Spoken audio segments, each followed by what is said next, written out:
This is half-inch drive, and these are E18s. Woo! Holy crap! Welcome back to What's Next Garage. We got the old 2011 Super Duty F350 with the 6.7 liter power stroke. Last time we were in here, we were doing the FOS fuel system, the filters, and the auxiliary pump. Well, today it's in here for brakes. You can push the pedal all the way to the floor, and you have no brakes. So, let's see what this big old damn truck's got to offer us. Let's get it up in the air. What the hell?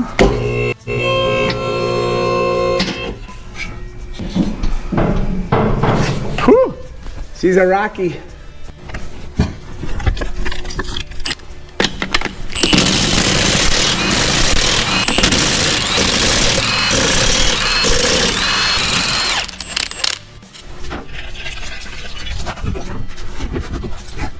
Wow, this side looks really good. There is full pad on there.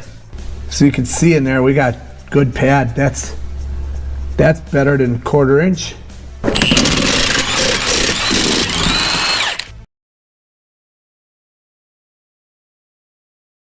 Jeez. These are good also. So the fronts have tons of pad. So we'll go to the rear and see if we can find a leaking wheel cylinder or something. That's the only thing I could think of next, because there is no pedal.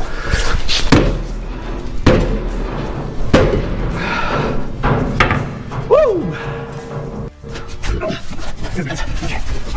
This guy gonna come off? Oh, this one's flat. Look at that. Oh, wow. We're gonna try and run some half 20 here. Maybe there's some threads in there. Ouch! This is actually PB Blaster.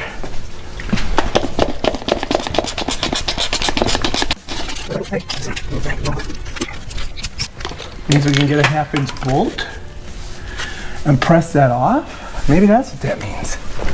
Let's try it.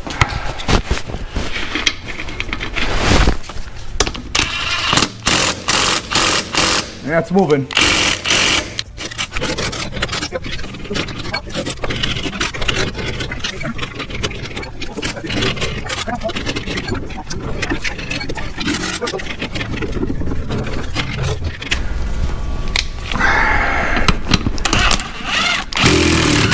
There she is.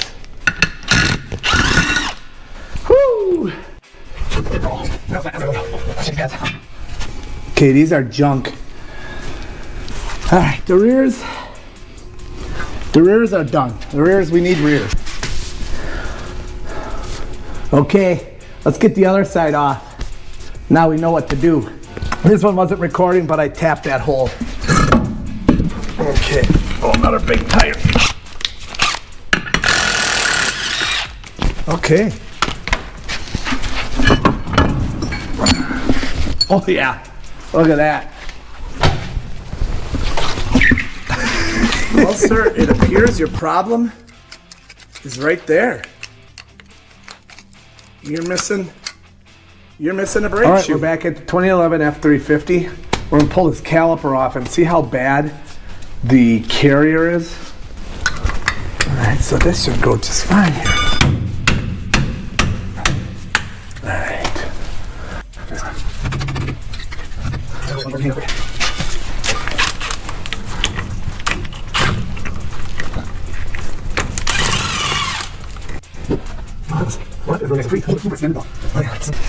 Have to. Oh, the cylinder came all the way out. These guys came all the way out.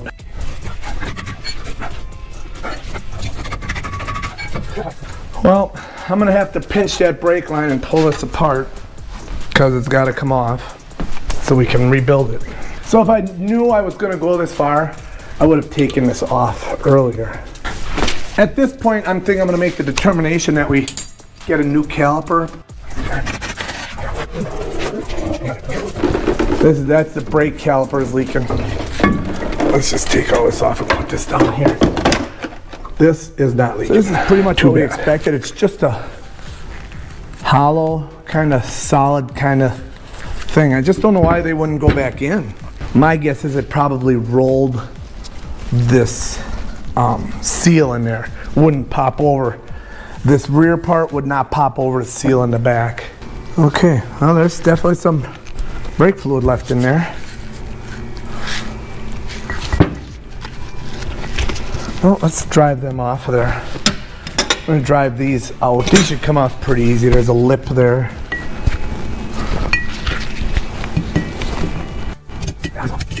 Alright, I'm just going to go in with a pick and kind of scoop them. And that's all there. A couple of rubber. You just don't want to dig too hard in here so that you make a groove. Alright. How hard are these to go on there? I mean, they're easy to go on. They're probably swelled up a little bit from all the oil. Okay, I'm just gonna go take them over to the air hose and just blow this all out real good. I think they're $200, which isn't bad for the size of the vehicle. Okay, let's get moving on the rest of it. We need to pull this apart so that we can get inside and take apart the nut that's in there. And these are, oh, eeny, meeny, miny, mo, this size, 15.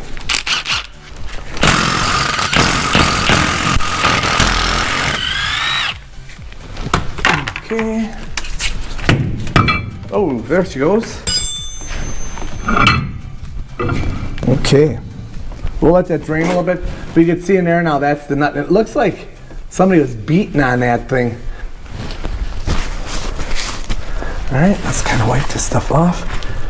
And here's the O-ring seal that we have to replace.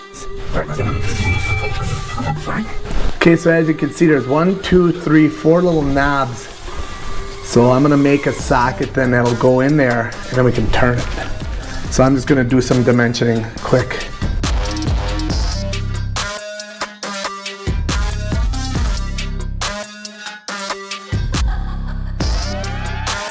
Quarter-inch. Stand off about a 1/4 inch.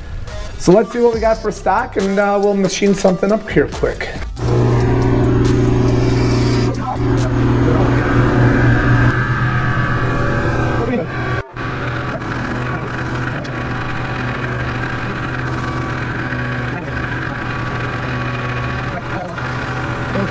Well, this should go in there. Oh my gosh, perfect. All right, we gotta make this into a 1/4 inch square. Now I'm just gonna trace out a 1/2 inch and then quick plunge in and get that done. So we'll get that set up and we'll get that hammered out.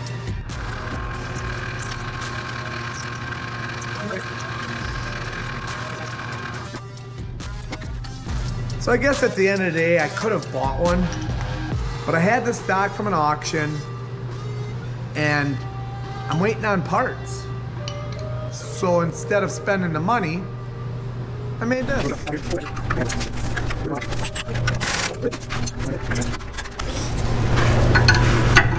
I imagine this one's gonna be the same. Okay. Now we should be able to get them. I have a, oh man.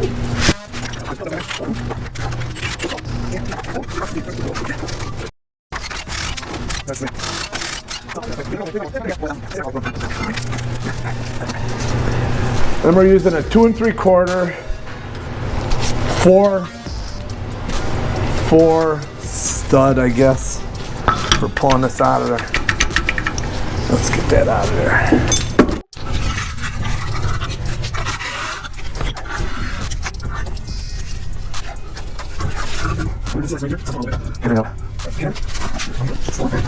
These star sockets, or these star bolts, they're called external star sockets or external star bolts.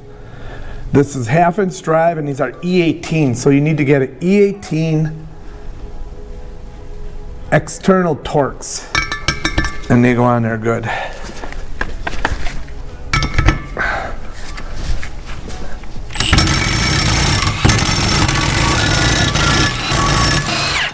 Alright, that's it.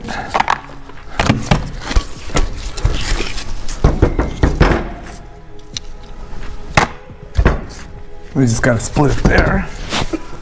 I have nothing left. Okay.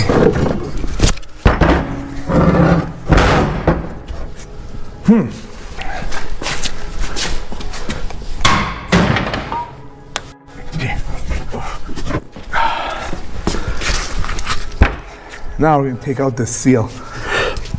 And we're just going to use the seal puller. Just get them in there. And there you go.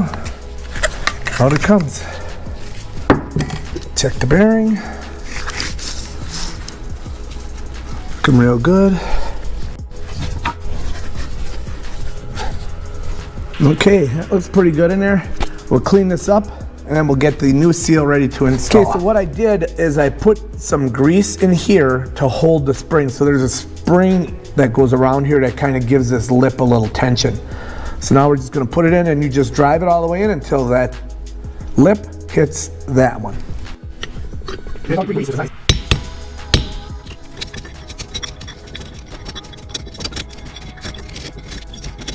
Okay, done. Now we'll just kind of get this cleaned off.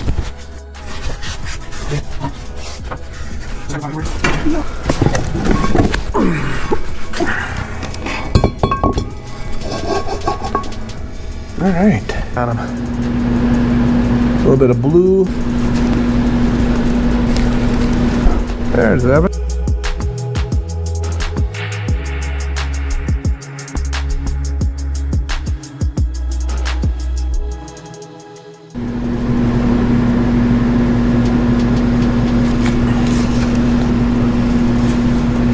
So that's really all you need. You just have to make sure you have this E-Torx or external Torx, and that's an E18, so you need an E18 for those.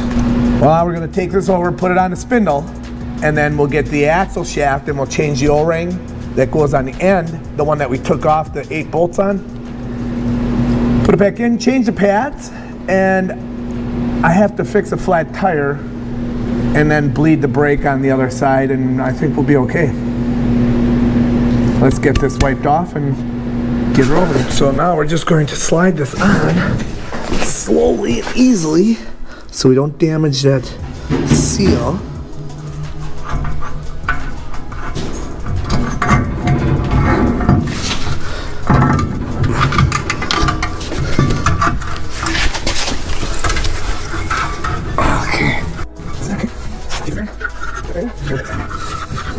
Oh, yeah, that little knob has got to go right into there.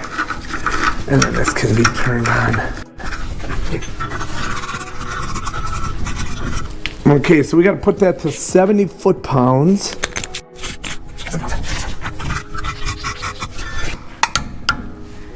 There's 70. Now we back it off 90 degrees to there. Then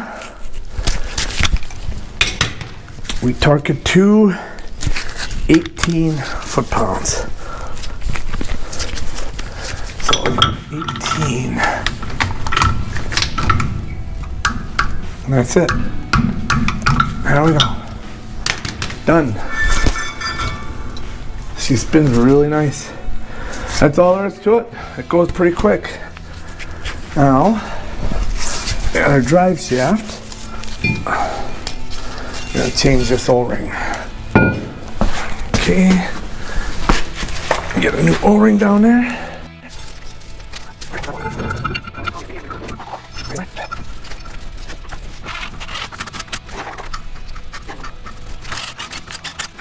Because this is the Dana rear end, we're going to tighten these to 98. So darn near 100. Just put this guy in here somewhere.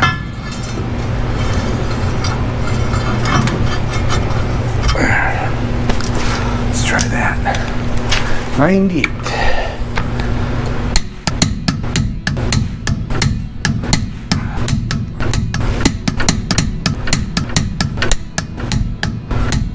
Okay, now I'll go do the other side. We're going to put the caliper back on the rotor, bolt it on, then I'll just pull the carrier off so that I can change the pads.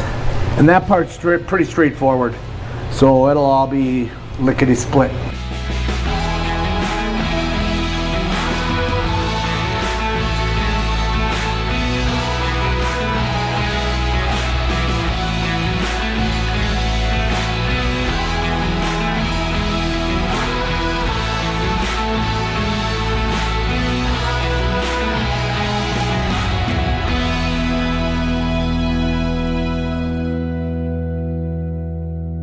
Okay, now that I have the rear diff topped off and the wheels on, I'm going to put a jack there, lower the lift so that it tips that differential and it'll bring oil this way.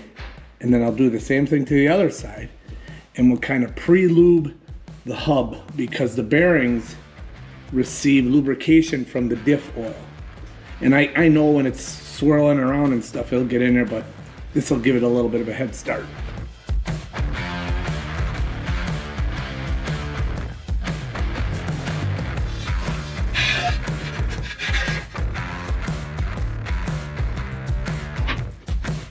And that's gonna go, because you see where the plug level is versus the axle housing length. Woo!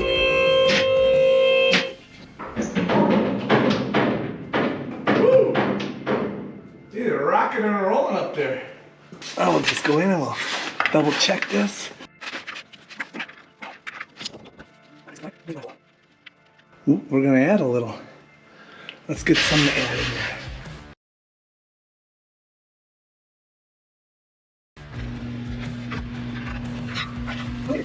All right, that's gonna do it for this episode of What's Next Garage. The 2011 Ford F350, we did rotors, one caliper, we did seals, and then we filled up the rear diff, and then we kind of sloshed the oil back and forth, and that was it. We had a tough time getting the wheels off. Otherwise, everything else was pretty easy. You needed an E18 for the removal of the rotor to the hub. So that's E18 reverse star or external torques. So we're gonna get this thing put away, get it home where it belongs, and start our next project. What that'll be, we'll find out later. Thanks for watching. Have a great day.